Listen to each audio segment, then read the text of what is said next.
Hi ನಮಸ್ಕಾರ ಎಲ್ಲರಿಗೂ. ಇವತ್ತಿನ ವಿಡಿಯೋದಲ್ಲಿ ನಾನು ಕರಿಬೇವು ಸೊಪ್ಪಿನಿಂದ ಒಂದು ಸ್ನ್ಯಾಕ್ಸನ್ನು ಮಾಡ್ತಾ ಇದ್ದೀನಿ. ಈ ಸ್ನ್ಯಾಕ್ಸ್ ರೆಸಿಪಿ ತುಂಬ ಈಸಿಯಾಗಿ ಟೇಸ್ಟಿಯಾಗಿ ಮಾಡ್ಕೊಳ್ಬೋದು. ಒಂದು ತಿಂಗಳ ತನಕ ಕೆಡೋದಿಲ್ಲ. ಅದಕ್ಕಾಗಿ ನಾನಿಲ್ಲಿ 1 ಕಪ್ಪಷ್ಟು ಮೈದಾ ಹಿಟ್ಟನ್ನು ತೊಗೊಂಡಿದ್ದೀನಿ. ರುಚಿಗೆ ತಕ್ಕಷ್ಟು ಉಪ್ಪು, ಅಜ್ವೈನ್, ಕರಿಮೆಣಸನ್ನು ಕುಟ್ಟಿ ಹಾಕ್ಕೊಂಡಿದ್ದೀನಿ.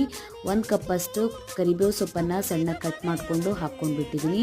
ಇದನ್ನು ಈಗ ಸರಿಯಾಗಿ ಮಿಕ್ಸ್ ಮಾಡ್ಕೊಂಡ್ಬಿಟ್ಟು ಇದಕ್ಕೆ 1-2 ಟೇಬಲ್ ಸ್ಪೂನಷ್ಟು ಎಣ್ಣೆ ಅಥವಾ ತುಪ್ಪ ಹಾಕ್ಕೊಳ್ಳಿ. ನೀರು ಹಾಕ್ಕೊಂಡ್ಬಿಟ್ಟು ಹಿಟ್ಟನ್ನು ಗಟ್ಟಿಯಾಗಿ ನಾದ್ಕೊಳ್ಳಿ.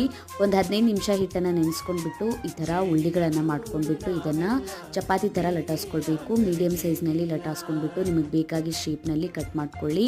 ರೆಕ್ಟ್ಯಾಂಗಲ್ ಶೇಪ್ನಲ್ಲಿ ಕಟ್ ಮಾಡ್ಕೊಂಡ್ಬಿಟ್ಟು ಇದನ್ನು ಎಣ್ಣೆಗೆ ಹಾಕ್ಕೊಂಡ್ಬಿಟ್ಟು ಸರಿಯಾಗಿ ಕ್ರಿಸ್ಪಿ ಗೋಲ್ಡನ್ ಬ್ರೌನ್ ಕಲರ್ ಬರೋವರೆಗೂ ಫ್ರೈ ಮಾಡ್ಕೊಳ್ಬೇಕು. ಫುಲ್ ಡೀಟೇಲ್ ವಿಡಿಯೋನ ಯೂಟ್ಯೂಬ್ ಚಾನಲಲ್ಲಿ ಅಪ್ಲೋಡ್ ಮಾಡಿದ್ದೀನಿ, ನೀವು ಹೋಗಿ ನೋಡ್ಕೊಳ್ಳಿ. ಒಂದ್ಸಲ ನೀವು ಟ್ರೈ ಮಾಡಿ ನೋಡಿ. ಇನ್ಸ್ಟಾಗ್ರಾಮ್ ಮತ್ತು ಫೇಸ್ಬುಕ್ ಪೇಜಿಗೂ ಫಾಲೋ ಮಾಡ್ಕೊಳ್ಳಿ. ವಿಡಿಯೋ ಇಷ್ಟ ಆಗಿತ್ತಂದ್ರೆ ಲೈಕ್ ಮಾಡಿ.